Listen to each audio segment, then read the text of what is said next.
Hey, it's Christy and Amanda. Two girls from Saskatchewan, Canada, living the Reiki life while working the 9-to-5. Hey everyone, welcome to the podcast. You're here with Christy and Amanda, and today we have an episode all about Reiki and animals, and I'm super excited to share this episode with everyone because it was a great conversation. We learned a lot with Shannon, but first of all, we just want to, check in with each other, see what's all going on. So how are you doing, Amanda? Good. I'm doing well. It's really funny that we did this interview because I just recently did a Reiki session for a dog, a little dog, and the owner reached out to me to do a session, and I haven't done a ton of animal Reiki. I mean, really though, it is no different than if you were to do Reiki on a human. I know Shannon actually talks about if you take an actual animal Reiki class, there's like symbols and things like that. And honestly, I didn't even know that. But it was a really interesting session. And it's funny how connected owner and pet are, because messages even came through for the owner. And it's so funny. Something that I just really learned from that session too, that I really wasn't aware of. I know dogs really, they can they're really empathic, right? So they really absorb a lot of the owner's energy. And the way to really help them recycle through that, transmute that energy, is to shower them with love and affection afterwards, to almost help them shake that off. So I thought that was a really interesting message. So even let's say we're having a bad day and we're kind of real trudging around the house and the dog is absorbing that. So it's before you guys go to bed, love your pets. Just shower them with unconditional love to help them relax their nervous system after it's all the work they did for you today to absorb that energy. So I thought that was a really cool message to share if anyone else, there's a lot of pet owners out there. And I thought it was really interesting. I love that. And it's so true. Our pets are an extension of our energy and they will transmute anything that is going on in our life. And I remember when I learned that, when I would go for a walk, I would look at the owner and look at the pet and wonder, what is this soul contract? What are you transmuting for your human? It's kind of cool to, look at the person and see what kind of dog they have. And it's just, it's so fascinating. And I know Ren does so much for me. And it's funny, at the end of the day, when she gets onto our bed, we play with her and we give her belly rubs and everything. So we are showering her with love at the end of the day. So, because that's how we always end our day. So that's funny. We kind of do that intuitively, but I love that message. That's wonderful. And, that's so great that you do that. I think sometimes, if we just have bad days, we just want to go to bed and, this day's done. So That's really good you do that. And I'm sure my poor Sonny boy probably needed those couple days, especially after I had Bo. My emotions were all over the place, right? All those hormonal changes. I remember one day just sitting on the floor and crying with Sonny because I was just having a moment. I'm I definitely felt bad he wasn't getting that love and attention, but I should have given him more of that joyous appreciation love at the end of the day. Yeah. But yes, good reminder for me too when we get our next dog. Yes. Yeah, it's just that unconditional love. They'll love you no matter what. No matter what. They're always there for you. Yes. And what's going on with you, Christy? Yeah, well, you know what? I've been really sick this past couple weeks, and I haven't been knocked on my butt like this in a really long time, and it's not fun. And, I know better in my Akashic readings. I always tell everybody, fill your cup up first. And what was I doing on my end? Not filling my cup up. And I know my spirit guides. I know my inner voice was telling me you need to slow down. You need to take things off your schedule. You need to stop saying stop saying no when you're saying yes. And I just felt myself pushing. And then I've been dealing with insomnia for the past, I'd say 2 years on and off, and I've had a really bad couple weeks with not sleeping. So when you're already down like that and then getting hit with the virus, it's just, man, it just takes you out. So it's really, really taken me a time to recover. But every time you get sick, it's a time for a reset, and it's time to learn something about yourself and the way you're doing things. Because in the past, when I used to get sick, I would just, pop a Tylenol, cold and sinus, and go on my day. But this time, like, I really let the sickness be the messenger. And it was crazy because, like, I couldn't rest. Like, I couldn't watch TV. I couldn't go on my phone. I couldn't even read a book. So I had to lay in the dark with my own thoughts. And I was like, that's a scary place to be sometimes. But it's just what my body needed. My nervous system needed that complete shutdown, like no stimulation, no music, like nothing. Just sit in the silence and be with yourself. And it just really taught me to slow the F down. And I'm a really quick walker. Like, I walk so fast. Troy gets mad because he's like, I can't keep up with you.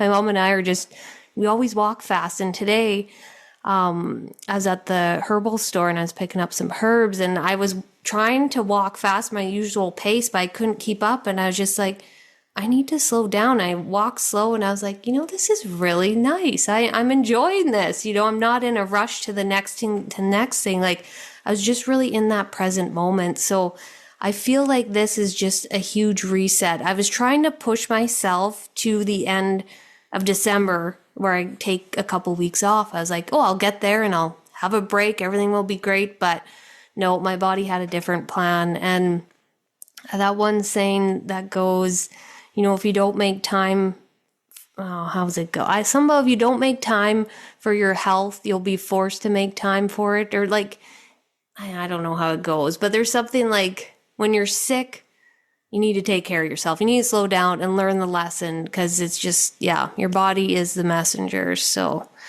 that's what I'm working through. And it's okay to rest too. It's okay to tell clients, I'm sorry, I can't fit you in, or to reschedule, because then they're getting you at your best too when you're better. Yeah. And we can all have compassion, empathy for that as well. I think it's good. Todd was sick. Everyone's sick right now. I might have something coming in, which I'm ignoring. But I did take today to rest, though. So I was really proud of myself. That is growth for me too, Christiane. I'm the same as you. Yeah, to push through. And then, to call in sick to work and still feel guilty about it, even though I am sick. I was talking to Troy about that. I was like, why do we feel that way? It's like we just are taught to push through, and my coworkers don't want me at work coughing and sneezing. Like, no, stay at home. Exactly. And then I think about all my other coworkers who have kids, and they would be like, bah, get away from us. Yeah, we don't want to bring that home. Yeah.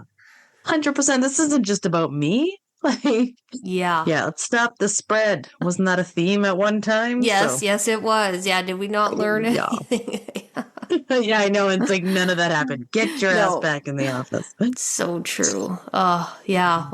What a time. But yeah, and it's just a reminder, to just really honor that rest and honor this winter season coming up. And of course, this came at the end of Scorpio season as well. Like, going deep within and sitting in the dark. And oh my goodness, it's like, because I was like, yes, I'm getting through Scorpio season. Nothing has really hit me yet. Then the very last end, I was like, yep, here we go. You know what? That is a great segue into the astrology for December.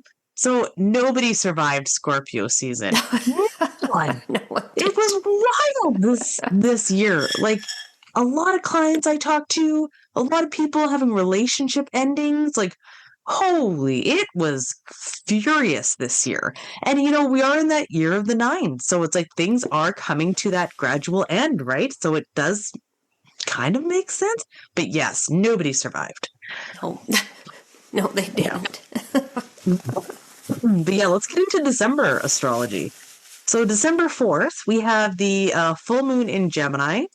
So Gemini is an air sign. It's also the Lover's card. So, if you have Gemini in your chart, or you're a Gemini sun, these signs could hit you a little stronger too than if you don't have any of it in your chart. But I know you probably have some somewhere. So again, Gemini being the air sign is all about like communication. So it really lights up our communication, information, curiosity, and especially with our relationships that we are in. So especially with this being like a full moon and we're kind of at the end of the whole year. Well, of this astrological, I guess, year. Sometimes, April is the end of the year, but, it's a good time to kind of close up any of those conversations that we need to have, or even reconnect in with our partners or relationship or friendships, any kind of relationships that we're in. So it really encourages you to like speak your truth, get things out in the open, air things out. Gemini is a really good sign for seeing both sides of things. So try to have that compassion and understanding too when you are bringing conversations to the front. But it's a really good idea to kind of clean things up before you get into that new year and you're not bringing all that old kind of baggage in with you. So, and then after that, we have the new moon in Sagittarius on December 19th. So, Sagittarius is a fire sign. Yes. And it is the Temperance card in the tarot deck. So Temperance is usually about balance. It can also be a really like good healing card as well. And the main themes for this new moon, it invites on new beginnings. So especially around expansion, our belief systems, traveling, and two, because it is like that fire energy, it's a really good time to kind of, I was going to say man the fires, but kind of to like check in with yourself and think about too, like what is going on in my life? Where is my energy at? And kind of prepare for that new moon. I actually feel like this Gemini full moon and this Sagittarius new moon actually kind of complement each other because it's like, let's close things up with talking things out and then getting things straight with our fiery creative energy too for the year moving forward. So just food for thought there. And of course, like y'all, this is my interpretation of these full and new moons always. And I always play into like the tarot meanings and everything else. So I'm sure there are very deeper meanings. Oh, you know what else I was going to tell you about that Scorpio moon? Everything was in retrograde, apparently. One of my clients, she was talking about like all of the planets and everything. I was like, oh, that's also why it just made things that more intense. Oh. But anyways, yeah, that's what's going on for December.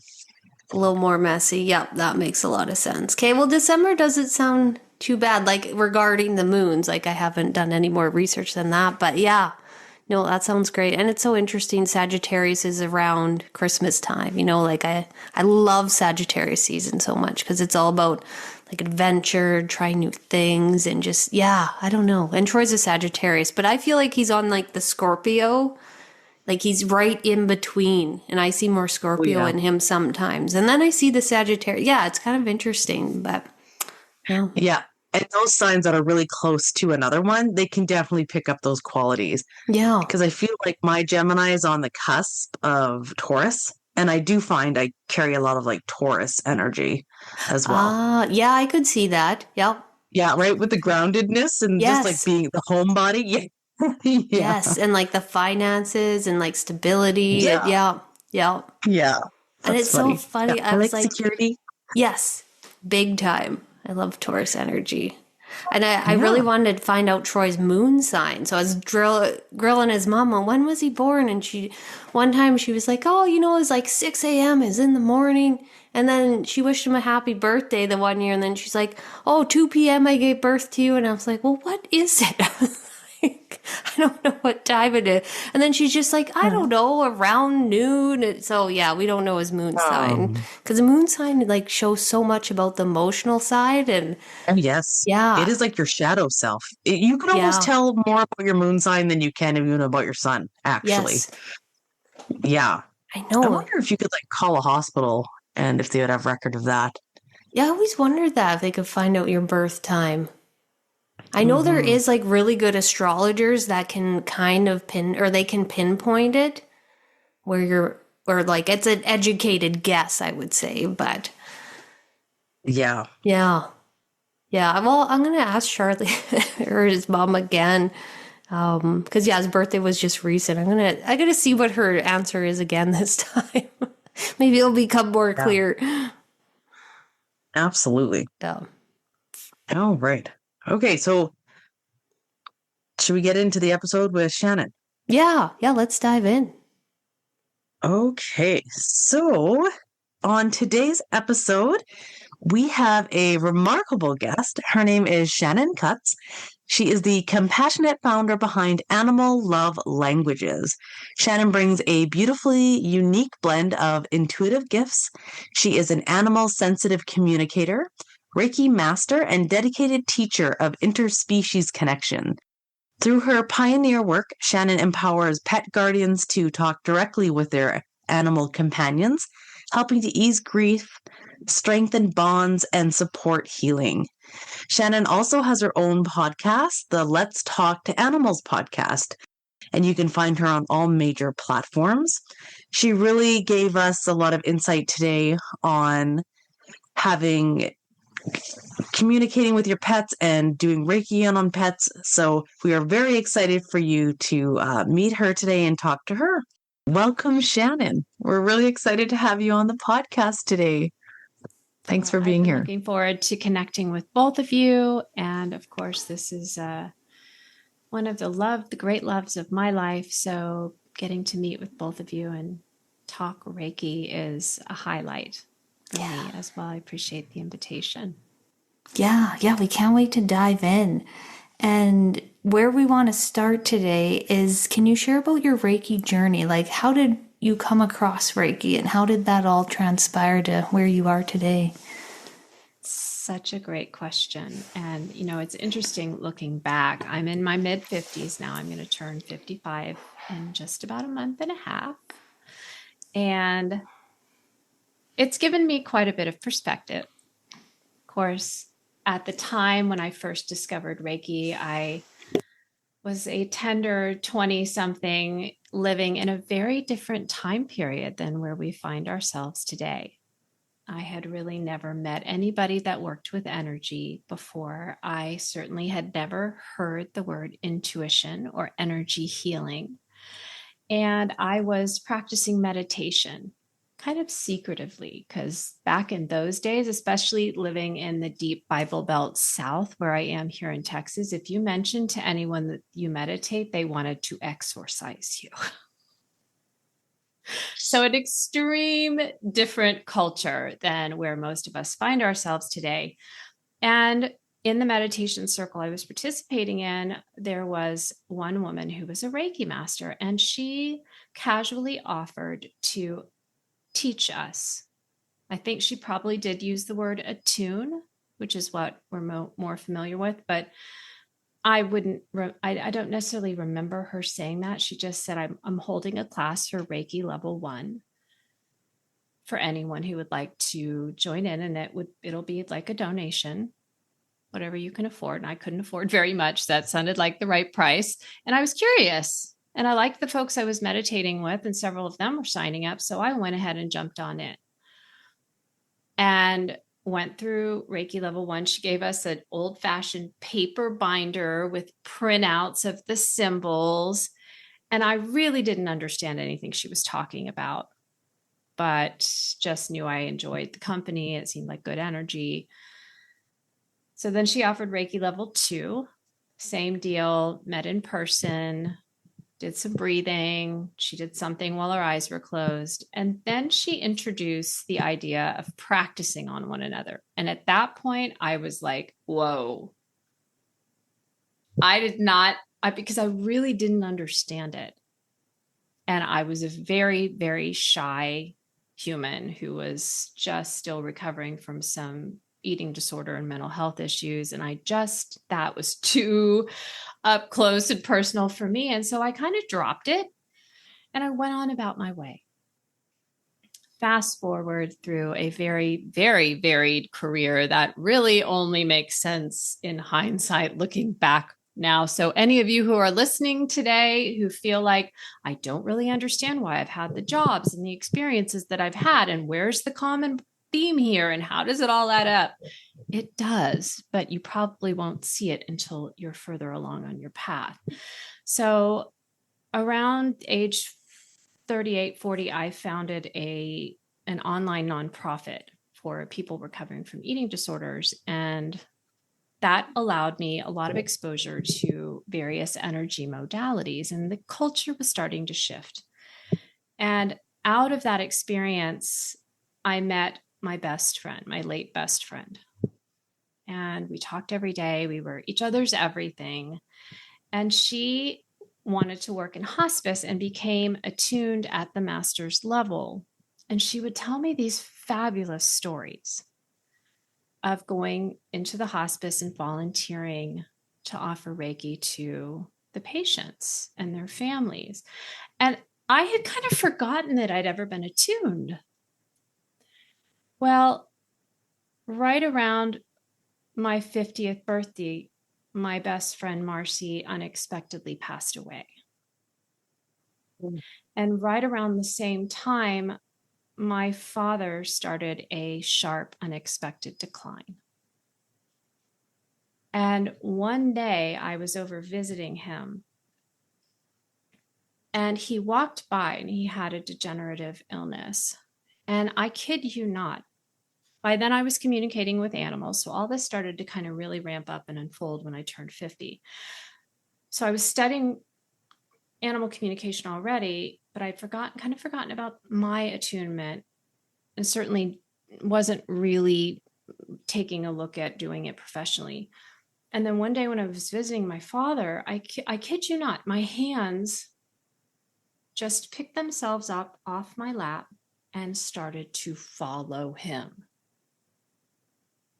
And I realized that it was the Reiki, and I felt my late best friend's presence. And suddenly it clicked, and I thought to myself, I need to get reattuned. However, we were just sliding into COVID. I was very lucky. By that time, I was formally studying intuition. One of the other women in my small group for the course we were taking had a Reiki attunement to level 2. And she said that her teacher was starting to offer online attunements during COVID. So I signed up. And Reiki was a miracle worker. I have some stories that I could tell regarding how Reiki transformed my father's hospice experience. When medication, care workers, Western medicine, nothing could touch the symptoms he was having.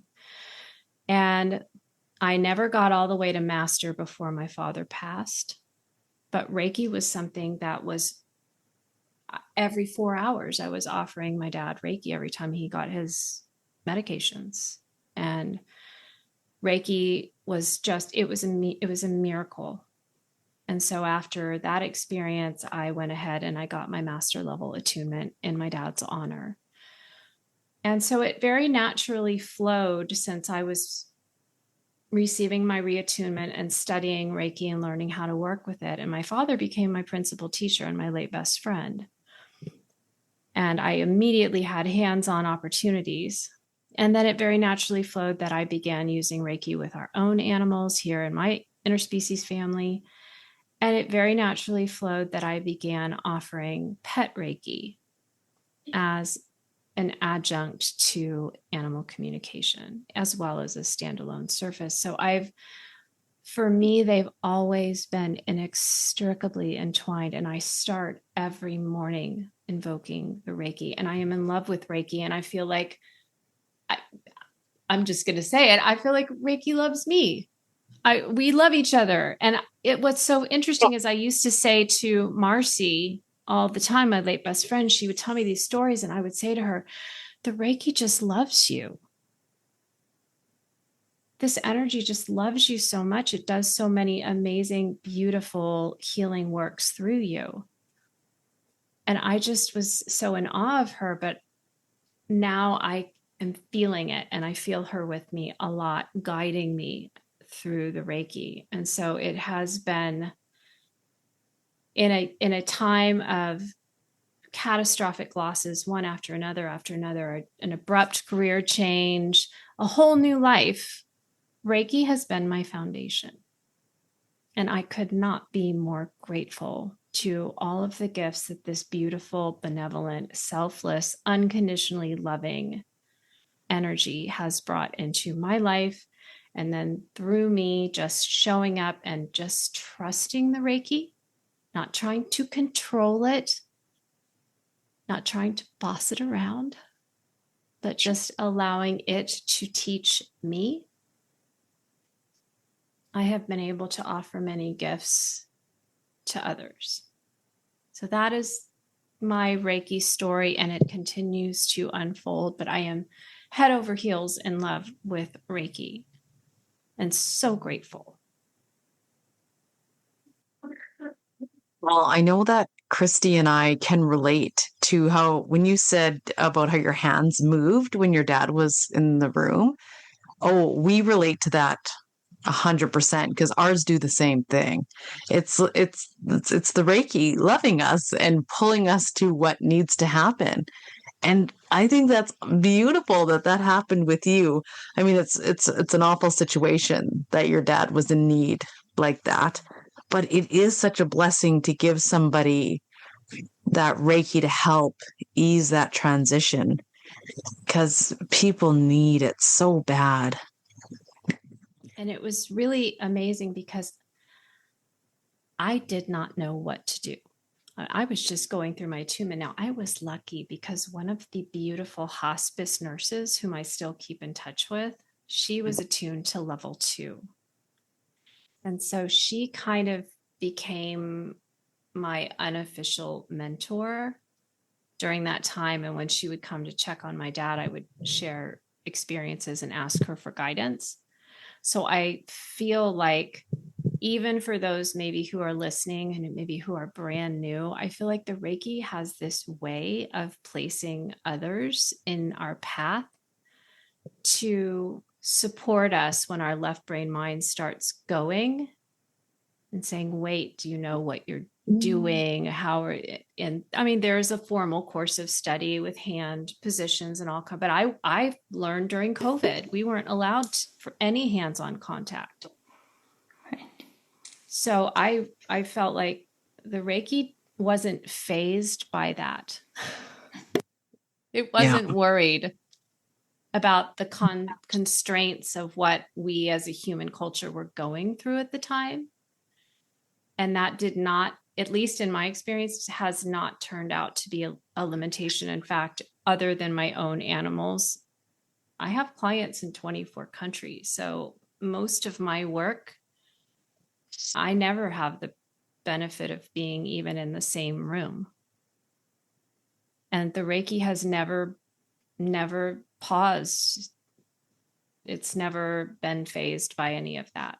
So it's kind of like sometimes we humans can put some limitations on the Reiki. And for me, I guess just because of the way that both disciplines unfolded in my life at the same time, I've always treated the Reiki like I treat the animals I talk with. They are the ones who are fluent in this energetic language. They are the ones who are the wise teachers, and I am the student. And my job is to show up primarily to learn. So for anyone who's new and is listening tonight or whenever you're listening and is nervous about some of that structure and, oh, will I get it right? I have done healing attunements. I have attuned students, quaking.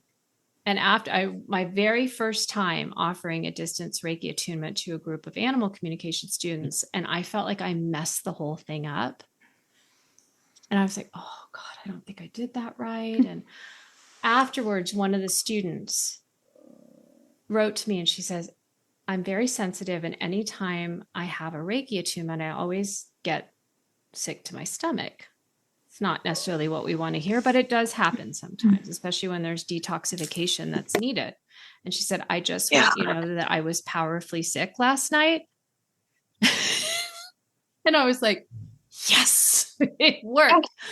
But it wasn't because I did it perfectly. So that's important. I sometimes feel like we don't talk about that enough. It's because the Reiki met me more than halfway, recognized that my intention was good. My heart was pure. I wanted to do it right, quote unquote.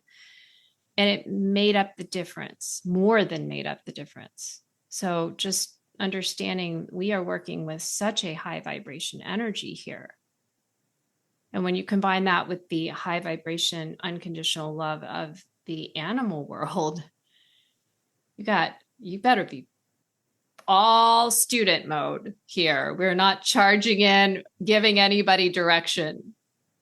It's kind of like that old adage in entrepreneurship when you join a mastermind and you want to be the stupidest, slowest person in the room, and that's a good thing. I kind of look at it that way.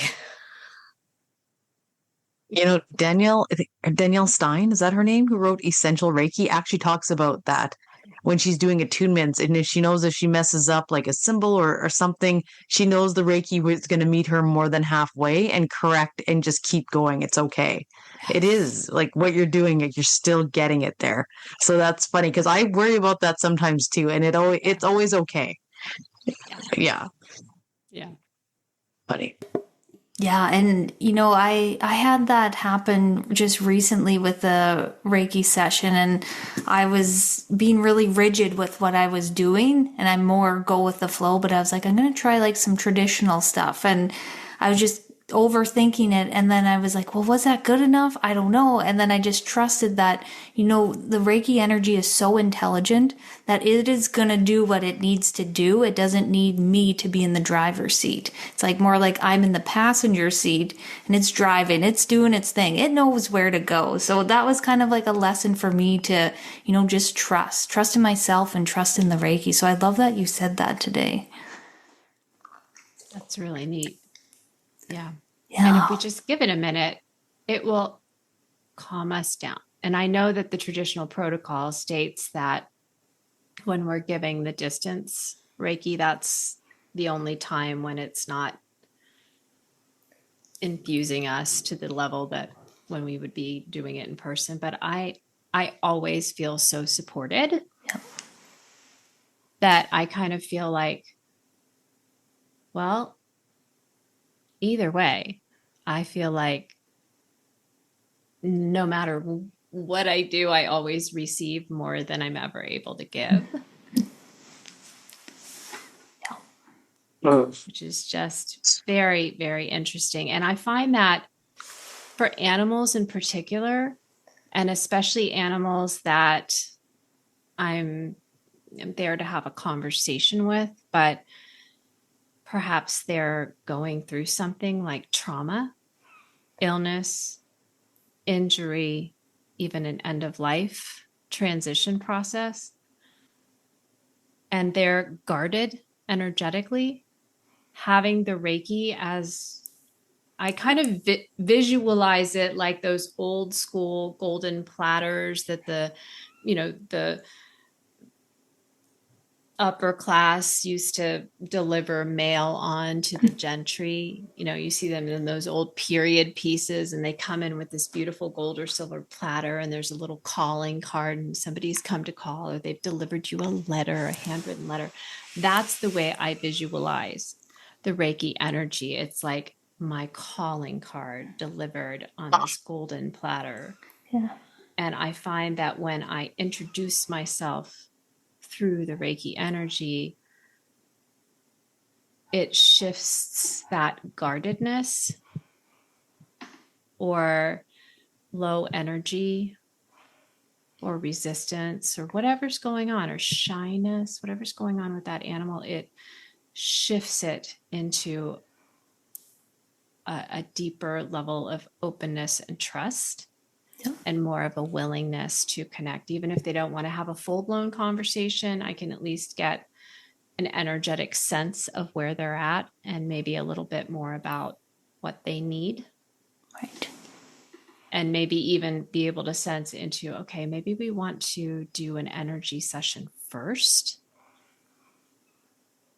and then we can have a conversation, kind of like we're triaging the animal. Yes. So I wanted to ask you, Shannon, like what came first? You said you were working on your intuition, And then were you already doing Reiki on animals or communicating with animals at that time? Like, how did that all develop? It's such a it's such a confluence. I mean, there was this big convergence, almost like a midlife crisis, but in a good way. I was coming out of 10 years running an international eating disorder charity that I founded, working odd jobs on the side. And from there, I flopped into another decade of working as a freelance writer, mostly in the pet niche. And during that time, I stumbled across animal communication because I was an incessant reader and I was constantly reading books about animals. And I found a book by Dr. Temple Grandin, who's famous for two things: being a high functioning PhD level autistic individual and for almost single handedly revamping commercial livestock handling in processing plants around the country. And she referenced how, because of her autistic brain, she could understand the animals and what was spooking them in a way that most people couldn't, because her brain thinks in pictures and sensory impressions the way that non-human animals' brains naturally think, much more in the right brain hemisphere, much more visual and sensory and energetic. Most of the rest of us are trained and almost railroaded into using our left brain hemisphere exclusively for everything, and it is not intuitive. So I began hiring animal communicators, always believing that it was something special, like, somebody that has a gift of singing that could win, Britain's Got Talent or America's Got Talent or whatever's going on these days. And I never in a million years thought that was something that I could do. I always viewed it as, well, the next best thing for me is I can hire communicators, because I would notice that when I would hire communicators, I would get good results with my animals. And so I built up a basis of trust with animal communication based on the results that I was getting. I kind of went into it as a true skeptic, which requires, as Kai Dickens of the Telepathy Tapes podcast points out, she says, true skepticism requires an open mind. It's okay to have doubts. It's not okay to let them stop you from having experiences. Mm-hmm.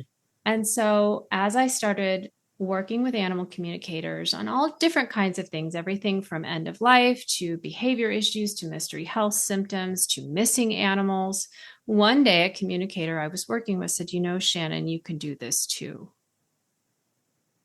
But I didn't believe her, because I had amassed a lifetime of so-called left brain mental proof that was something that only special people who were born on farms and pastoral rural scenery with, like Sleeping Beauty in the dwarves' house with the chickens and the horses and the dogs helping her with their laundry. If you didn't have that kind of upbringing, you weren't going to be able to do this. So things kept progressing, and I started studying intuition with my primary intuitive teacher, Sonia Choquette, very randomly. The way that, I never lost my attunement. I just lost my remembrance of it. So I feel like, looking back, the Reiki has been kind of moving me in a certain direction, and lots of little serendipitous things happen that I can't really explain, except to look back and say, I think I was being guided, because it was kind of a hot mess. And so I stumbled on Sonia Choquette after a pretty bad breakup that I'd had all right around this age. Started studying with her, ended up in a small group. That's how the Reiki issue cropped up when my dad started going into hospice. And right around the same time, I had had a meditation practice since I was 19.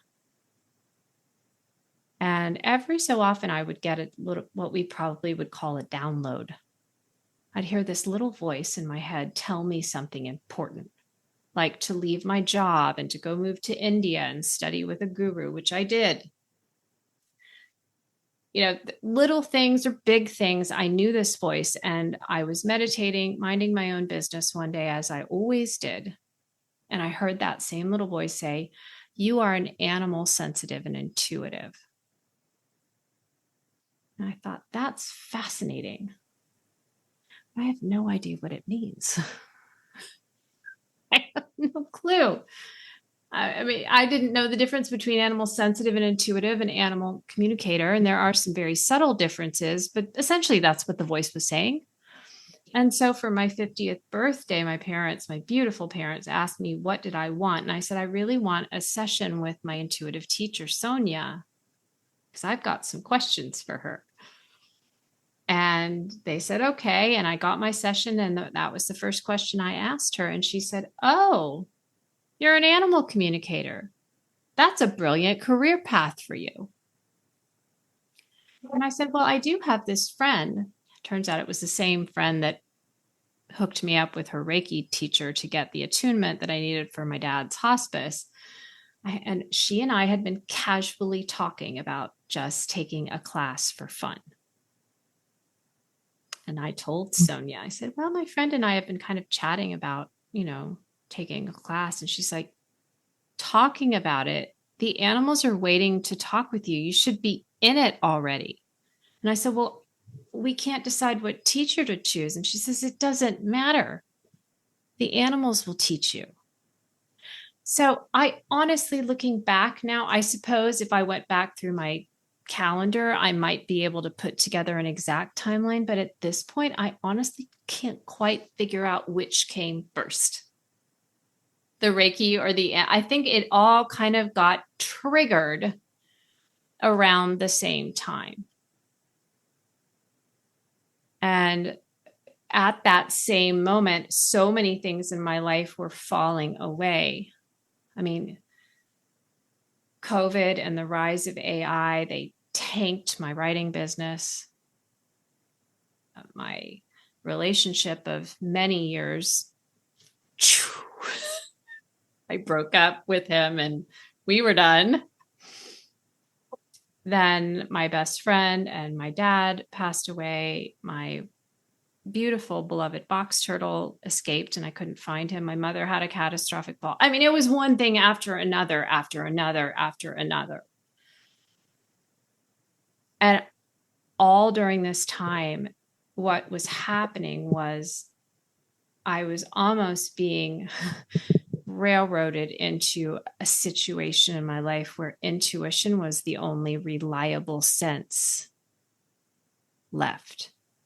I had to feel it because thinking about it made me crazy. And things were changing so quickly at such a deep level that there was no way that logic could touch anything that was unfolding. And the only thing I really had that seemed reliable was my intuition training. And learning how to not think, but feel my yeses and my nos, and to know when I was stuck because I needed more information or a different perspective. And I needed to learn how to ask for help. And I needed to learn how to be a student again. I had gotten so wrapped up in being a good adult and having it all figured out and keeping it all together. And I was being guided to let all of that go. And out of that came a beautiful new calling that has become a career. And a completely different way of life with a lot more trust and a lot more humility. And frankly, it's a lot more fun and interesting. And so I will say the Reiki came first. I mean, the Reiki has earned that because I had first gotten attuned back in my 20s. So I gotta give the Reiki number one billing there. But when it all came back together, it wasn't like I was playing around with the idea of becoming an animal communicator. As soon as I understood what those words were, what they meant, it was more like I had been told this is what you're going to be doing and you need to get going. And even though and this is really interesting, because even though I noticed that the animal communication teachers that I worked with and the Reiki practitioners that I explored were very strict about kind of keeping the two disciplines separate. Like when you're doing Reiki, you're not communicating with animals. When you're communicating with animals, you're not doing Reiki. And for me, I can't walk that line. I've never been able to pull that off. I understand where they're headed in terms of if I'm working with a client and their animal, it's important to let them know what I'm doing and why. And it's a different type of listening where there's more, I would say animal communication is more proactive in the sense that I am guiding the conversation because I've got a pet parent who typically doesn't know how to use animal communication and they have questions. So I'm serving, yes, the animal is my primary client, but I'm also serving the needs of the pet parent with the ultimate intention to strengthen their bond. And so it is a more proactive type of energetic dialogue versus with the Reiki. Sometimes when I'm tired and I look and see what's on the calendar today, I'm like, oh, good, it's the Reiki session. So I can just let go. And then the Reiki will deliver information. And sometimes the animal will decide to talk with me and tell me something. But I am not in any way, shape, or form asking questions. I'm not doing any of that. So there are some important differences, and I'm always very clear with my pet parent clients which hat I'm wearing. But I can't imagine communicating with animals without the Reiki. I just can't. To me, they go together and always have. Now I recognize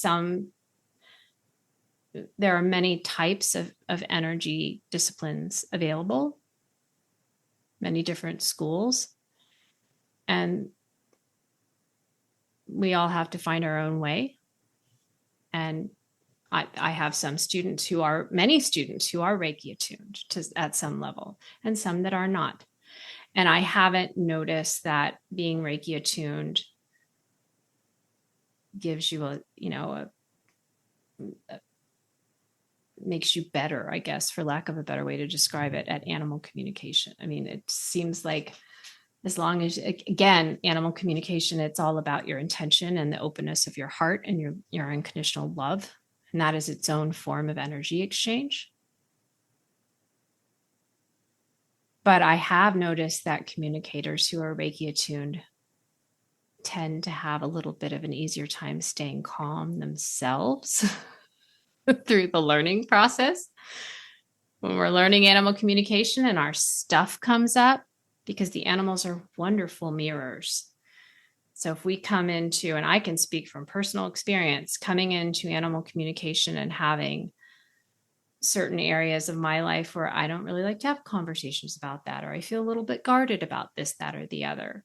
For me, I had a real history with food, with my long background of recovery from eating disorders and then becoming, a leader in that field after I recovered. So I wasn't keen at first to talk about food with animals. So I had to work on that because animals want to talk about their food and it's very, very important to them. So my stuff came up, and I notice sometimes that students who don't come in with a Reiki attunement or a relationship with some other energetic modality, it can be a little harder for them to work through those things. But it's by no means required to learn animal communication. It's just we spend enough time in these kinds of energetic interactions where it's like, no, I want that. I want to add that to my toolkit for all kinds of different reasons. and it becomes natural. And there's also something to be said for, so many of my students are coming into it a little bit later in life too, into animal communication. And so it can kind of feel like you've opened your mom's jewelry box and you have all of these awesome, sparkly things to play with now.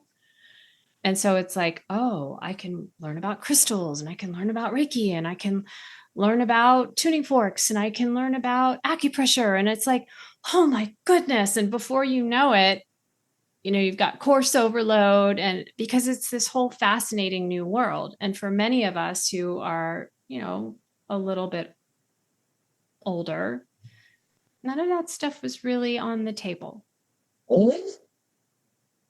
I mean, I've been collecting shiny rocks since I was tiny. But I did not learn until much later in life that there was such a thing as crystal therapy. Well, that was a slam dunk for me when I discovered it. I already got all the rocks. Now I just need to learn how to use them and what their properties are. So for so many of us, we can look in that secret drawer that we have, and we can remember, when I was small, I used to feel like I could feel the energy change around me, or I just knew what my pets were trying to say, or I just knew what the wild animals needed. But then I was told it was all in my head and it was all imaginary. And so I forgot it, or I deliberately shut it down. And that's that awakening, that kind of transition from 3D to 5D, or I don't even know, maybe we're headed towards 7D now, but we're waking up. We're unfolding, and we live, most of us, we live in an environment that is offering more freedom to explore, and publicly so.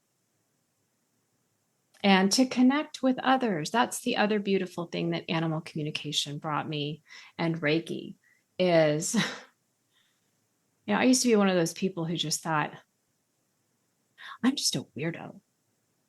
Like, I do not fit in.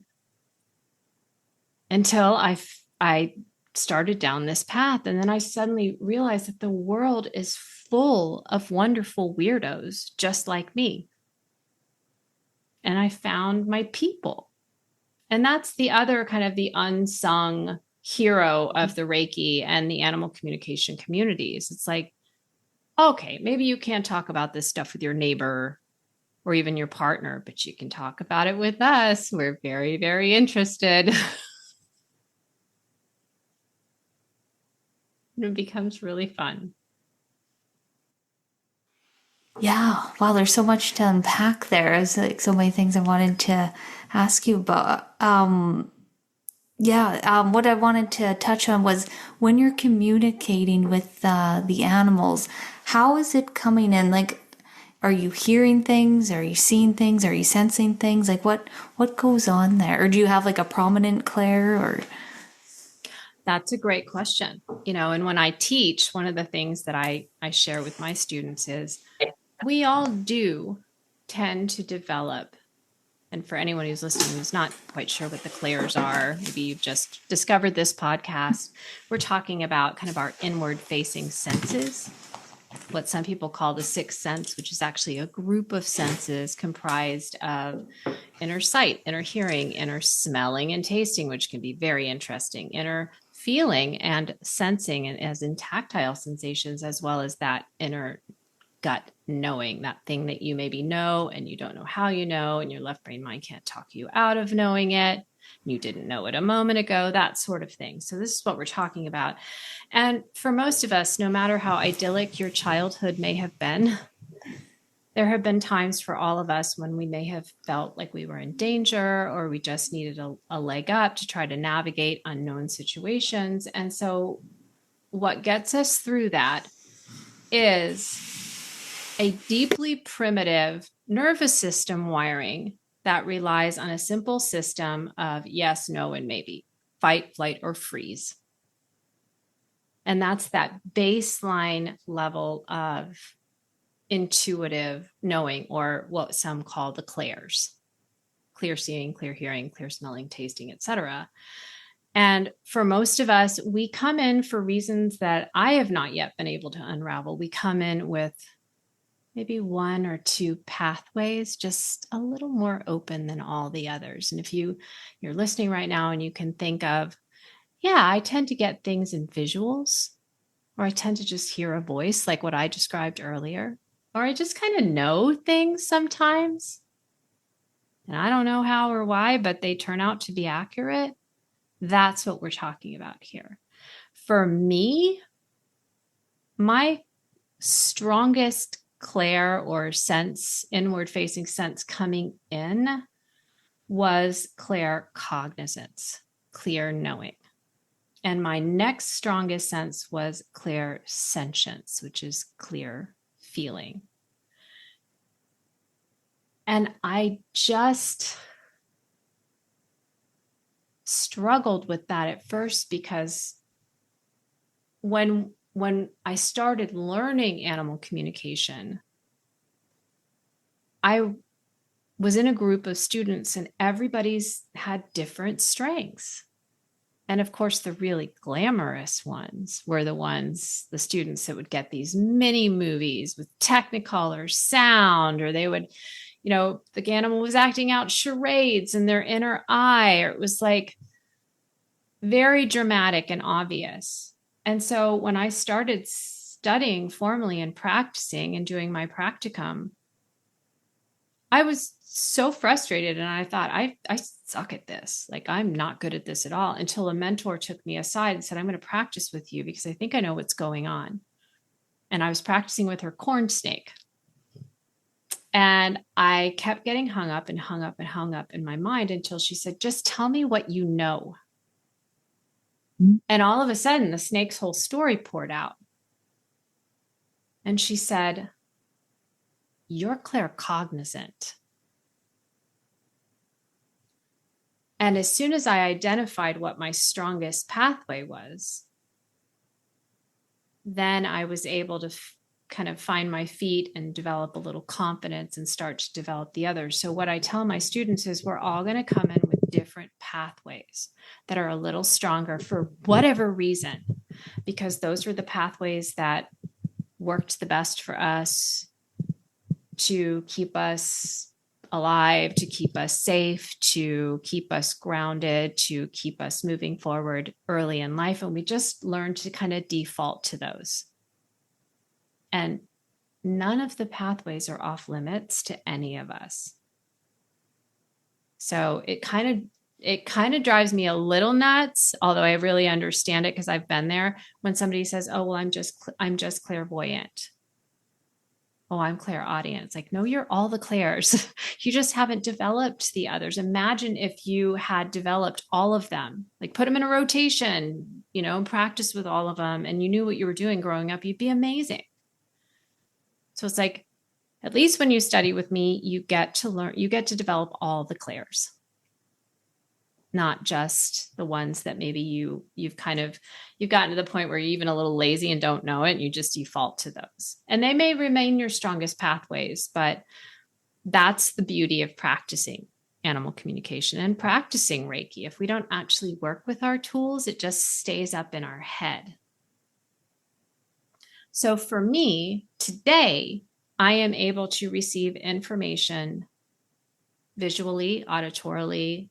Definitely, I've smelled and tasted some things, although that's not my strongest or my favorite, especially when we're talking with cats and dogs and horses, and some of the things that they think are interesting or flavorful or smell great are not the things that we humans would prefer. I mean, my first sniff of dirty socks and tender and tasty dead baby mouse, those were not they're standout memories, but they're not my favorite experiences. I'm able to get tactile sensations. I'm able to experience emotional states of animals, and I'm able to simply know things. But I do tend to default still to clear knowing, clear feeling, and clairaudience. clear. And Shannon, do you have to see the animal or can you just tune into their energy? That's a really good question. So here's something very interesting. After Sonia, my intuitive teacher, told me it didn't matter what teacher I picked because the animals would teach me, I basically just kind of closed my eyes and pointed. And the teacher that I chose taught in a very unusual way. And I went on to study with other teachers, so I've gotten both perspectives. But the way that animal communication is typically taught is that you've got to have a photo of the animal with eyes clearly showing, and it needs to be a recent photo. And it needs to be the animal and no other animals in the photo. Well, the way I was trained is you don't get a photo. You don't even get the species. You don't get the gender. You don't get anything but a name. And so while that doesn't tend to be my preference these days because it can take a little longer sometimes, I can do either way. I do need something. And usually it's enough to be able to tap into the energetic bond between the animal and their human. And for that, I really feel like I value having the name. And it's not something that I mean, these days, most of the time I will work with a photo because when I'm working in conversations of 30 minutes or an hour, and often when people schedule with me, there's something going on.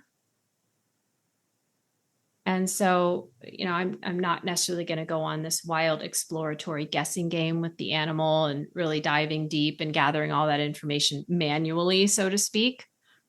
The photo can make it quicker, but the long answer is no, I don't need a photo, and I definitely don't need to be there in person. In fact, of course, in the age before the internet, and there are still some of the grandmothers of the field out there who were doing this at a time before we had the web, before we had cell phones, back when we had party lines. That's crazy. My mom didn't have a telephone in the house growing up, and when they did, it was a party line, which meant you never knew who was also going to be on having their own conversation when you were on the phone. So kind of crazy. But so yes, back then you were in person or you didn't do it. But today,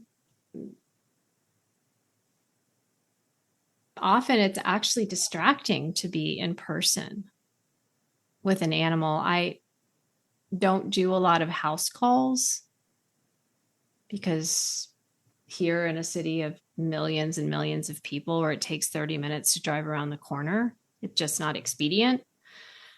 But one of the few house calls I have done here in Houston was with a dog who was double my weight, completely hysterically uncontrollable. I think he licked the inside of my mouth all the way down my throat. I could not have. So it's like sometimes if the animal is not well behaved or very excitable, it can actually get in the way of having a conversation. Now, I've had some other experiences that have been wonderful, but in that particular case, that was why I was being called in, was because this dog was uncontrollable, and he was so uncontrollable. So it's like people don't really think about that. The animal's going to get excited to see this new person, and you're not going to be able to be calm, because it is a language where, in order to have the deepest conversation, ideally we create a little quiet, because it is subtle. It's not that we always have to go into meditation or do a bunch of breath work or a long routine before we communicate intuitively with anyone, whether it's an animal, a nonverbal human, somebody in spirit. It's about what kind of quality of conversation do we want to have. I don't need to prepare before I pop into the gas station to ask somebody for directions.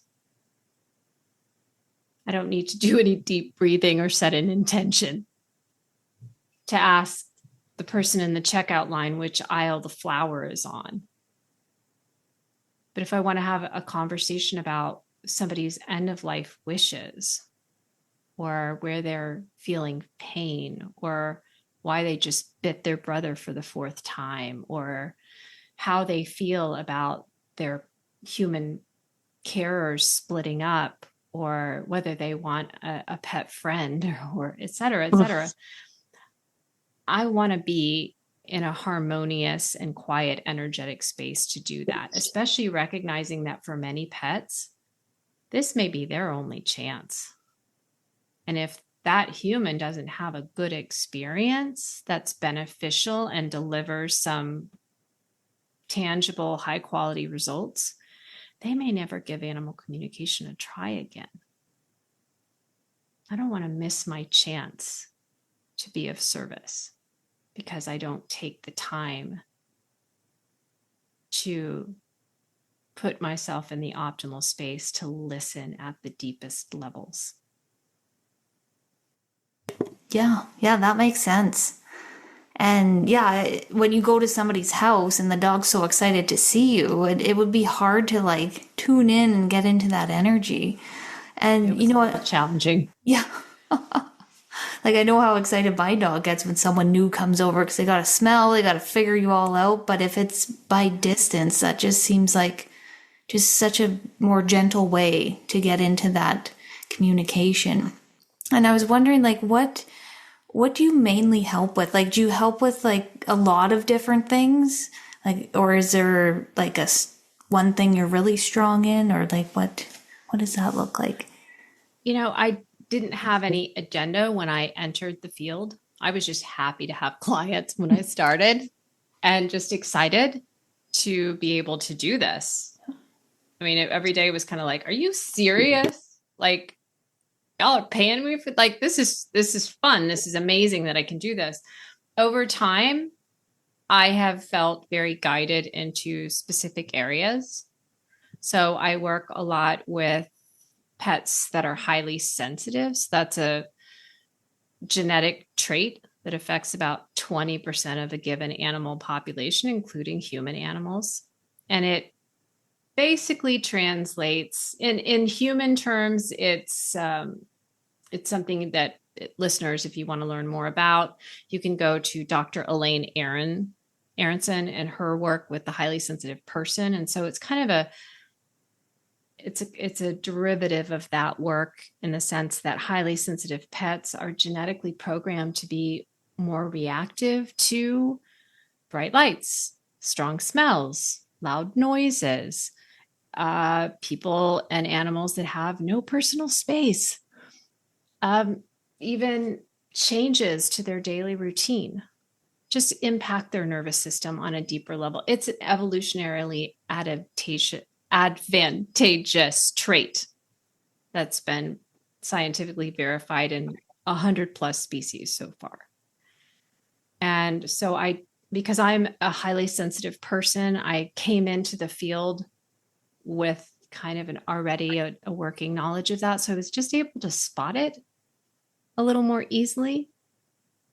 And so that's another area where, if you're listening right now and you're thinking, oh my gosh, my career path to date just hasn't added up. My interests don't seem to make sense. They will. Just keep going. That was a part of my path that has played very nicely into the work I do today. I also spend a lot of time working with pets that are anxious or traumatized because that can intersect with high sensitivity. And it can be tough to parse them apart, kind of tell the difference between them and what's needed. And that's often where the Reiki will come in, where we're interspersing animal communication sessions with Reiki, depending on kind of what's going on with that animal. If they're ill, if they're injured, if they're going through a treatment for something, if they're going through end of life. And also occasionally I offer Reiki for people because sometimes what we find is that the pet and their person are involved in what I call a feedback loop, where they're basically trading emotions back and forth. We know through polyvagal theory that our nervous systems sync up.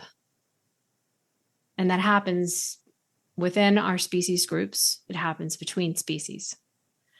And we all know this. We may not know the term for it, but we all know it, because if you've ever been around somebody who's really anxious or grumpy all the time, and you find yourself not preferring that individual's company and distancing yourself, well, imagine a pet who's around an anxious or grieving or angry human all the time and can't get away from them.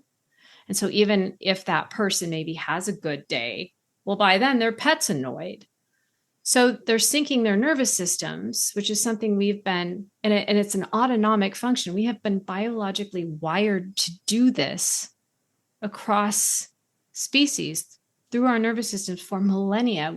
So it's like the pet and their person are literally playing a game of pickleball or volleyball or whatever kind of, I'm not sportsy, whatever kind of thing, that tennis, where they're hitting the ball back and forth to one another. And so then we kind of have to use the Reiki to break that feedback loop, break that pattern, and help. We want to get both nervous systems kind of back down to calm, so we can start syncing to that instead of every time I feel better, you feel worse. And so we just keep the cycle going. And one of my real specialties, which was a complete and total surprise to me, is pet reincarnation. That's become kind of the thing that it's got to be at least 60+% of my session requests, and one of the most popular topics I speak on. And it's fascinating. I bet. I had my other dog, Larry, that I lost a few years ago. I remember I had this random thought that he was my donkey in a past life. It was just a random download. And I was like, that is so weird, a donkey. And then I see donkey videos on Instagram, and they just like hit me in the heart.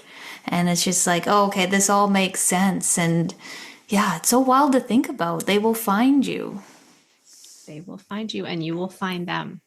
And it's a matter of energetic recognition, which is another area where I feel the Reiki attunement is so beneficial, because it heightens our sensitivity to what I call, I don't know if there's a technical term for it, but I call it the energetic signature of the soul residing within the body. And the easiest way to understand that is you can tell the difference between when your dog walks in the room and the neighbor's cat. Or if you've got two animals, you can tell the difference between when your cat walks in the room and your dog walks in the room. You don't confuse them. I can tell the difference between if it's my mom or my best friend or my soul bird, Miss Petal. I can tell the difference. I don't need to look at them to figure out who it is. And I don't mix them up. That's an energetic signature.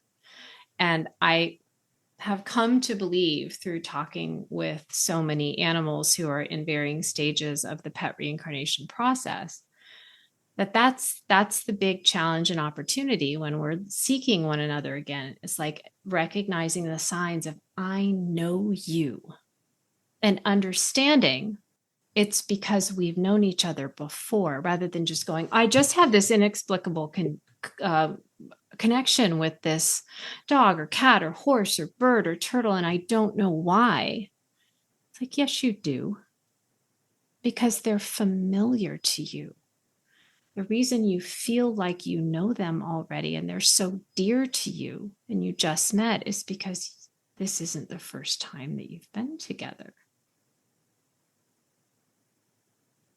And so that's been a huge aspect of the work that I do. In fact, I was just talking with a pet parent today, and we were having a conversation kind of along those lines. And I was explaining to her, one of the foundations of pet reincarnation is understanding what we're really asking for when we want our soul pet and spirit to come back to us. Because we have options. But for pet parents who are bonded at that deep soul level, and chances are good this isn't our first time together, and that's why the bond is so deep, and why it feels like we're missing a limb or half a heart or a lung when our pet transitions. because that bond has been there for lifetimes.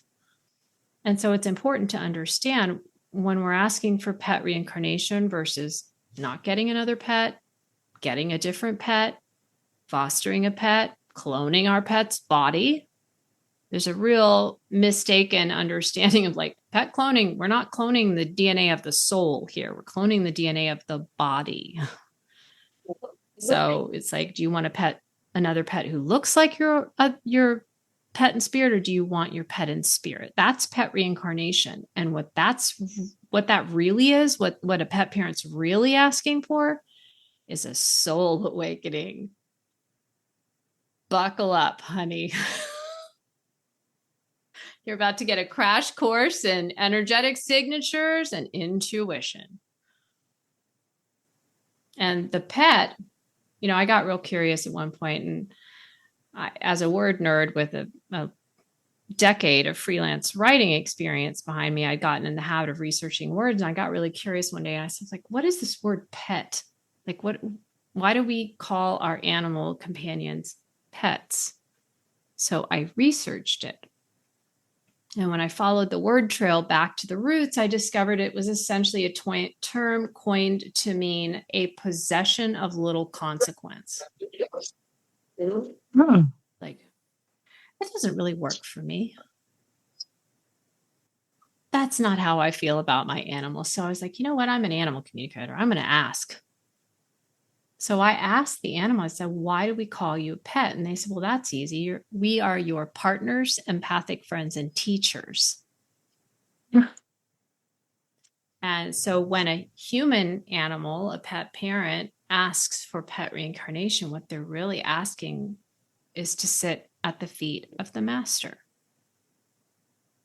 These beautiful animal souls in our lives who live from their connective right brain hemisphere, who are unconditionally loving and demonstrate that and forgive so easily and bounce back after horrific experiences in a way that very few human animals can do. And they're naturally intuitive. They just don't have the opportunity in the same way to show it because they're living in our artificial worlds. And they've given up 99.9% of their autonomy, their choices from what to eat, where to sleep, when to sleep, who to hang out with, what they play with, who their friends, almost everything, just to be with us. I mean, that's pretty crazy. So of course they're going to jump at the chance to finally shift into the driver's seat and teach us something if only we'll let them. And that deep bond is what drives human animals who would otherwise be perfectly happy continuing to convince themselves that they're driving the bus. That's what drives us into humility, is I can't live without you. I wanted to ask, like, when you're doing like pet Reiki, do you find it's kind of similar to doing Reiki on a pet as it is to a human? So I ask this because I've been asked to do Reiki on pets, and I've never been formally trained, but I've done a lot of Reiki, and I can like tune in to the pet. And actually, my cousin wanted to know about her cat, and I was like, you know what, your cat can't see in the dark. They just cannot find their way to the litter box. It was something like so silly like that. Like, you need to put a hallway light on and help the cat out. It was funny that I just kind of like, I just Reiki'd the cat like I would a person. And like, that's kind of, I just intuitively did my own thing. She knew I wasn't specified in pet Reiki like you are, you're tuning into the animal, you're communicating, but like, I was just curious if you facilitate those the same way. Okay, well, to start with, I want to clarify, I am not trained in pet Reiki. I realize there is a separate set of symbols that is taught in some disciplines. There are different symbols. There are different modalities. There's different schools of thought. I am trained at the master's level in Usui Reiki, period.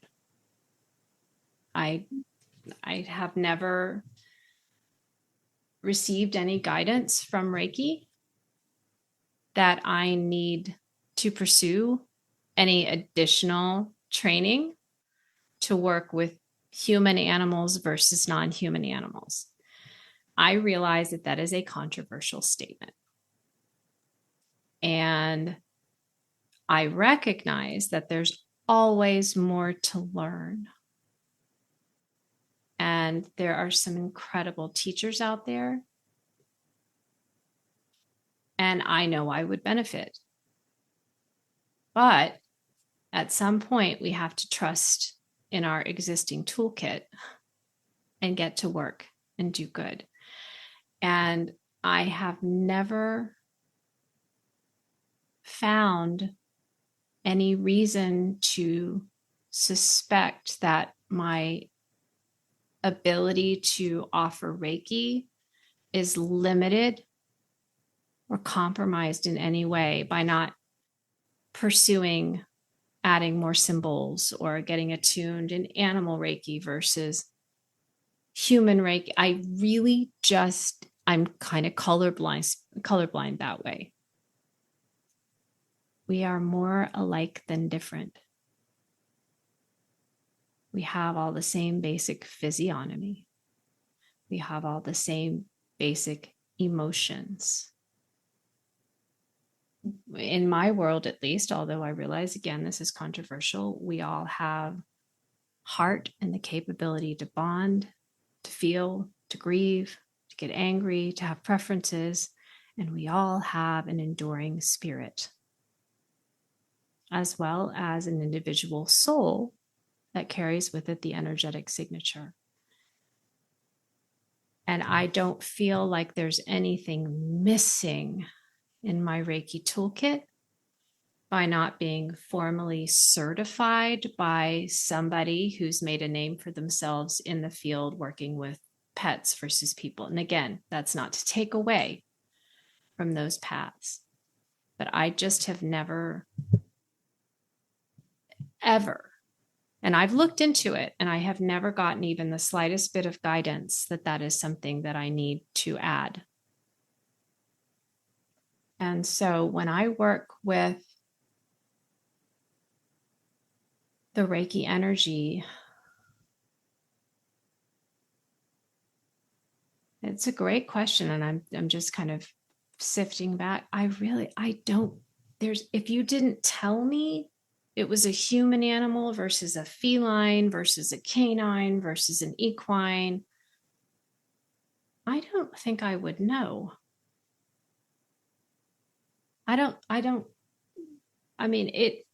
It can be useful if I'm receiving sensations in certain areas of my body and I need to kind of match it up with where, what that represents.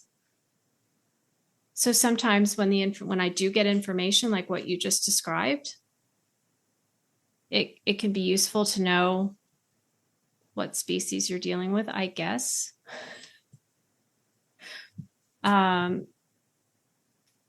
So I look at that as kind of what you experience is kind of like a breakthrough communication where you were talking with the cat.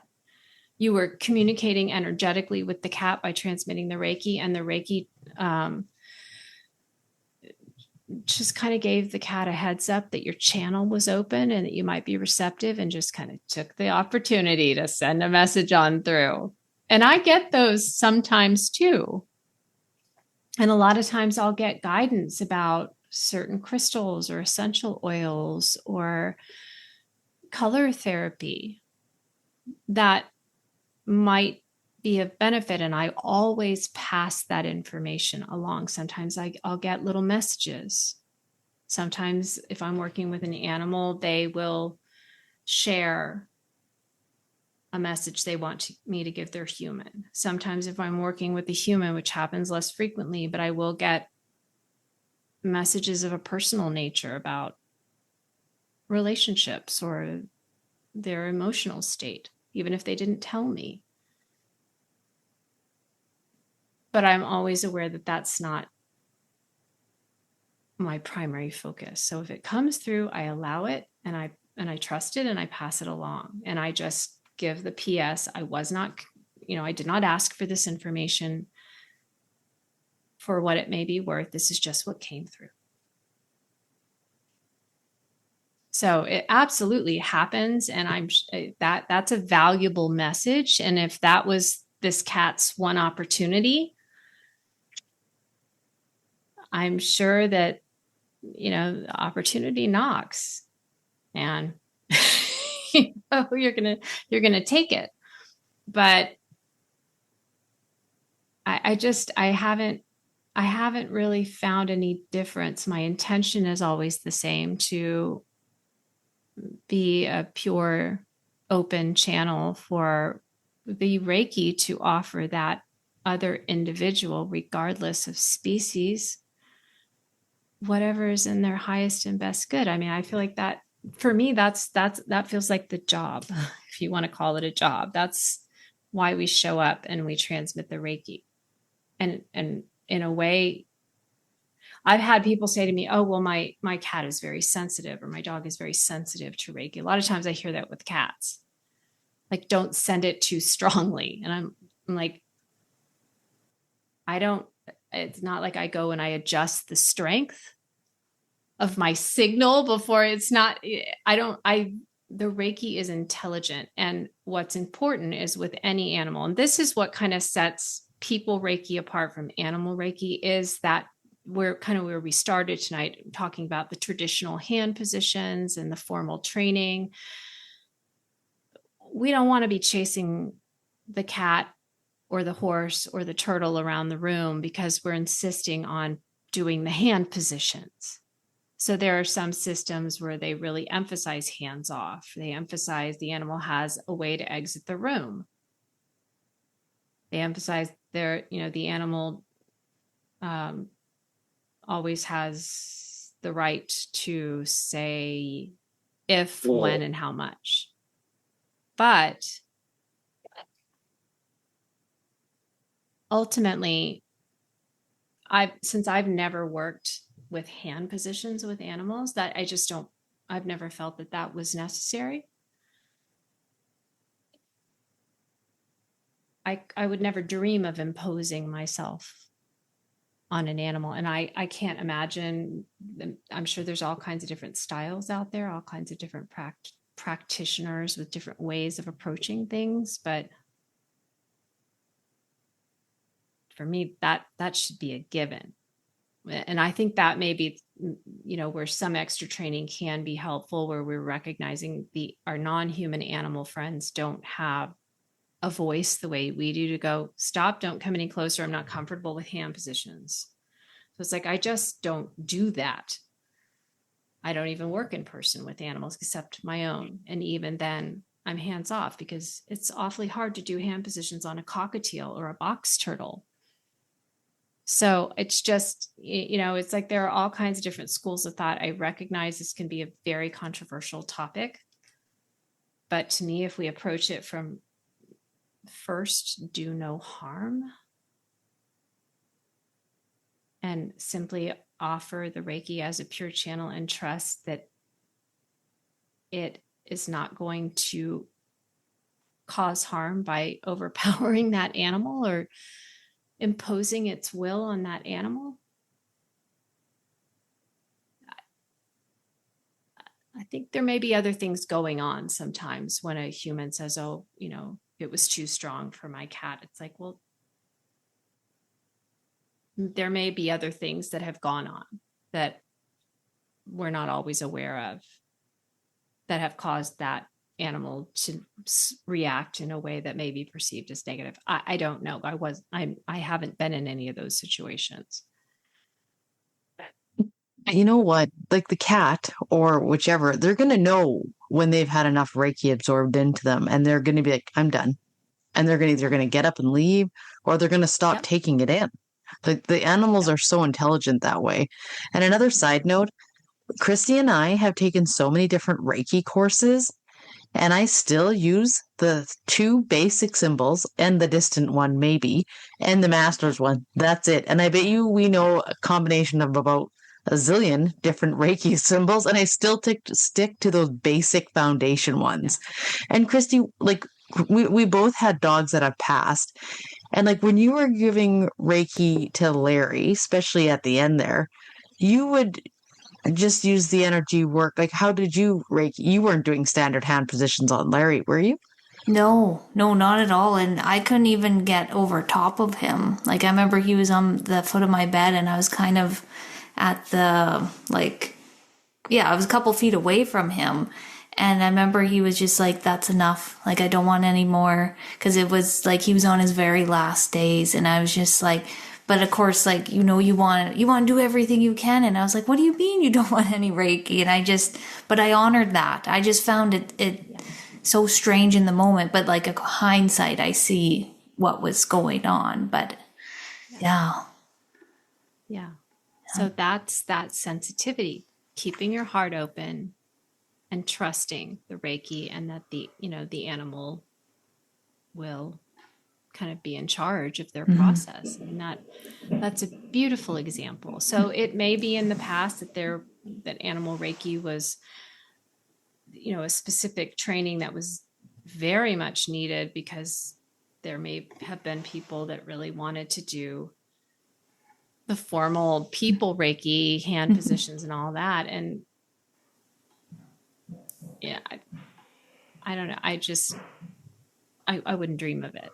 So it just has never really come up for me, but it is something to be mindful of, and aware of, and just being sensitive to how animals are reacting and responding, and having that quiet listening throughout, so that when Larry wanted to share that he was done, you could hear him. Yeah, that's right. And it's just beautiful. Yeah. So that's another great example of how animal communication can just kind of unfold through the Reiki energy. Yeah. Yeah, it definitely can. And losing them was like one of the hardest things I've ever gone through, but it's beautiful on the other side, because I feel like the animal leaves you with a gift.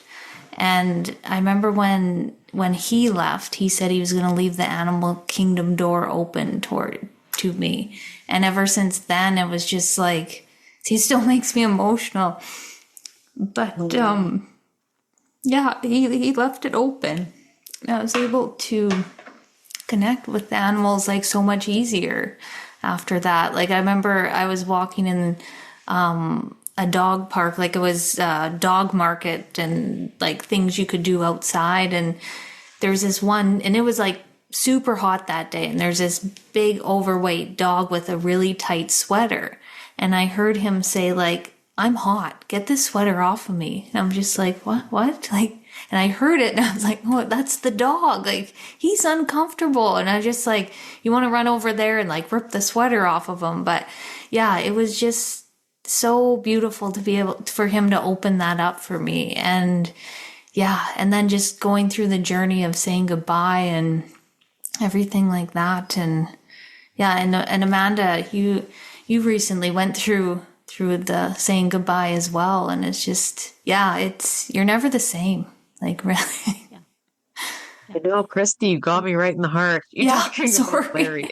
Like, jeez. I know. But yes, it is it is definitely an experience to hold space for a pet that's transitioning. But I know you had such like special things with Larry, especially because you had him from the ground up.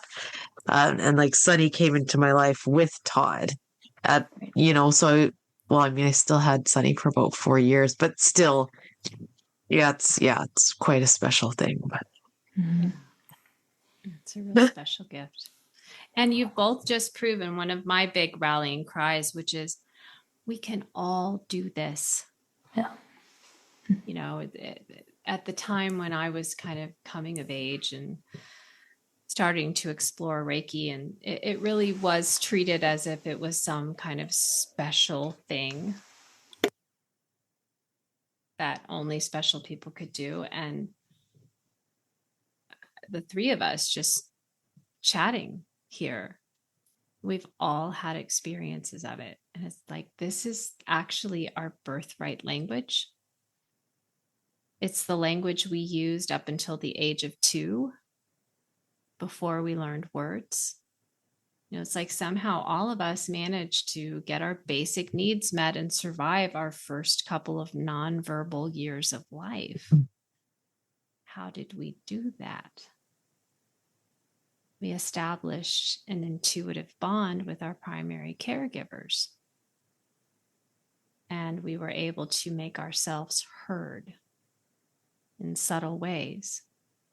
And so it's really more a process. Like when somebody comes to me and wants to learn animal communication, it's not about learning a new language. It's about relearning the birth language that was dropped when we started to learn words, and the human adults around us got so excited.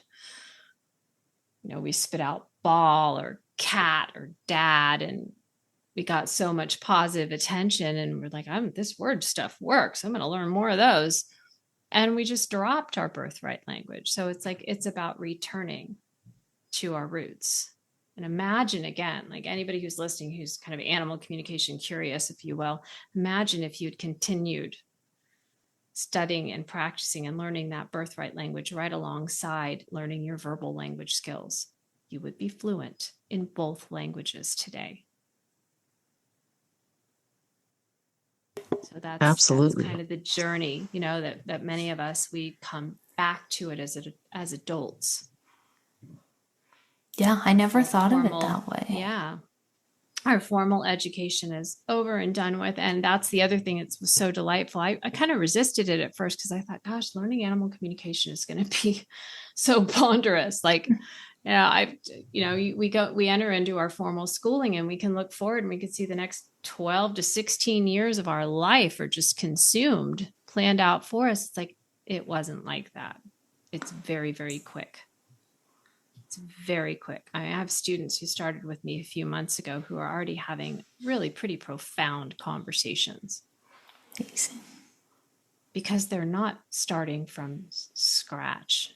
They're relearning a language that they once knew well, and building on that. So it's light and fun.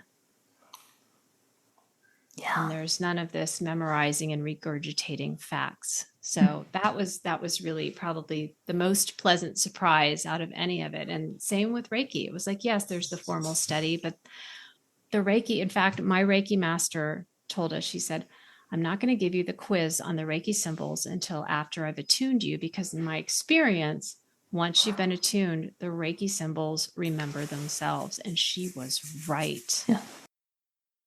That was so freaking cool. So anybody who is listening and wants to have these kinds of experiences, you know where to find us. Yep. That's right. And Shannon, too, like people who find you and reach out to hone these skills, these are animal people. Like these are people who have the desire to want to do this, so they're going to be able to. It's not like my mom, I love her, but she's not an animal person, just not in her nature. So she's not going to want to learn how to communicate. But, people like Christy, who's it's always going to have a dog and things like that. They're the type that are going to be wanting to further their practices. Maybe they already have a Reiki practice and they want to take it deeper. Yeah. So they're going to be able to do it because they have the want and desire to. Exactly. And the Reiki is always going to be a support to that, because there's nothing more loving than wanting to connect with another soul and be someone who could be there to listen. Yeah. That's right. That unconditional listening, the Reiki will always support that. Yep. 100%. Yeah. All right. Well, was there anything else you wanted to share today? Just for me, just to anyone who's listening, and you've got this little voice in the back of your mind that's saying, oh, it's too late for me. I've let too much time go by. Look at the field. There's so many practitioners. It's so crowded. All I want to share with you is that if you're listening and there's something inside of you that's wanting more, something that sings to your heart, just understand that you're needed. And there is room for you, and there is a place for you. And for some animals and humans, there may be a place that only you can fill. So if you have the longing, then just understand it's not too late. The market is not too crowded. And you are being invited. And you have much to receive, but even more importantly, you have much to give, and it is much needed. And if any of us here on this podcast can be of service to you in furthering your gifts and supporting your journey, then we're here to support you, to help you in any way that we can. And I really appreciate the opportunity to spend my evening with the two of you. For those of you who are listening thank you, and Shannon. would like to, this has been, how often do you get to spend the whole evening just talking about Reiki? It's pretty, and animals. It's pretty awesome. And those of you who are listening who would like to reach out to me, you can find me very easily at animal-lovelanguages.com. or over on Instagram or Facebook at Animal Love Languages. So super easy to find me. And if you'd like another podcast about Reiki and animal communication, you can always visit me over at Let's Talk to Animals. Oh, yes. Yeah. I wanted to say you need to find your podcast, Let's Talk to Animals, and on all the platforms. If you really want to find out more about your pets and what happens after, are they thinking of me? All those things, they definitely want to listen to your podcast for sure. And we'll have all of your links down in our show notes, of course. Yes, of course. Yeah, I feel like I could talk to you all night about about them being on the other side and everything like that. So maybe we'll tune in for a part 2. Yeah. I would definitely be game for that. Yeah. That would be a real fun time. Yeah, awesome. Awesome. Hey, well, thank you so much. Yeah. Thank you as well. All right. Jay. Okay. Yes. Wonderful evening. Thank you again for the invitation, and looking forward to staying in touch. All right, so let's get into the card pull. So it was my turn, but since I am so brain foggy right now, I got nothing going on here. So the card pull would not be great. So Amanda is, is doing the honors here. Oh my God. Yes, absolutely. That's what we do. We are a team. Yes. So the first option I have is I'm giving you 2 options today. So you can pick between crystals. My first one is howlite. So it's like a black and white and gray kind of a crystal. And my second crystal is going to be amethyst. Amethyst. Yes. Okay, so take a second and just kind of use your intuition on what crystal you feel drawn to. They're both super awesome. And we, of course, are going to start with howlite. So I pulled an oracle card to kind of set the theme. And then I pulled a couple tarot cards as well. So the first one here is the thinking woman. So it's a woman. She's holding a book in her hand. She has a scroll in another hand. And she is green. There's also a butterfly in the background if people feel very connected to butterflies. Didn't actually notice that when I was looking at the card the first time. But the cards I got after were the Ace of Wands, the 3 of Hearts, which is nobody's real favorite card, and the 3, I know Christy doesn't like it, the Three of Pentacles, and then I got the Four of Pentacles. So for some of you, you could be embarking on a new creative endeavor. You could have just also had an ending with maybe on a work front or something that was maybe more business focused, or any kind of relationship that just ended. And now it's forcing you to kind of shift and go into a new direction. So you were going inward and focusing on the what you want to do, what route you want to take, and there's going to be some new business opportunities and new connections being made that is actually going to be in a really good foundation for you. So right now you could also be feeling a little bit like and too, at this time of year, like just trying to really hold on to your money as best as you can and kind of be financially smart while you're going through almost like a waiting period. When a job ends and then you have to kind of wait those extra weeks to get that first paycheck. So I feel like a lot of you are kind of holding tight to that security, and that's okay. But just know that these like new connections or this new thing is going to be good. You just need to kind of think things through. Again, the thinking woman, and just try not to act emotional, try to be more on the logical side and think of the good stuff that could come in. And now for the second stone here. So we have amethyst, and the oracle card I got was door to value. So this one is really fun because the doors are opening and all this money is coming through. So woohoo. When I pulled the tarot cards, I got a lot of like really fresh new energy. So Page of Swords, Page of Cups, Knight of Cups, Ace of Cups. So these are all like really young, fresh energy, especially the pages. They're all about like new ideas. Again, I just want to keep saying that fresh energy. Some of you even could be having a new emotional start with something, even a new relationship, actually. Somebody could be presenting into you that is in a proper way too, and wanting to even start up a relationship. There's a lot of abundance here. And I feel like too, a lot of the things that you've been working towards are now finally coming into fruition. Like you're kind of now seeing those benefits come in. So you've done all the work now, and now it's time to seep those rewards. And two, I'm really drawn into the color of these doors, which are red. So red doors actually is a really important thing in feng shui, isn't it, Christy? It brings in that abundance into your home, actually. So even if you have like a red wreath to put on your door, I actually feel like that would be really good, especially around Christmas. I'm gonna do this right now, to help with that abundance flow, and just be really proud of yourself and where you're at, because money is not going to be an issue for you in the very near future. You're going to really start to see an uptick here, and new relationships coming in too. Ooh, that's a nice message. Thank I you. picked howlite though. I'm on amethyst. The howlite has good things coming too. Yeah, that's They're true. just like in a different thing. Yeah. Yeah.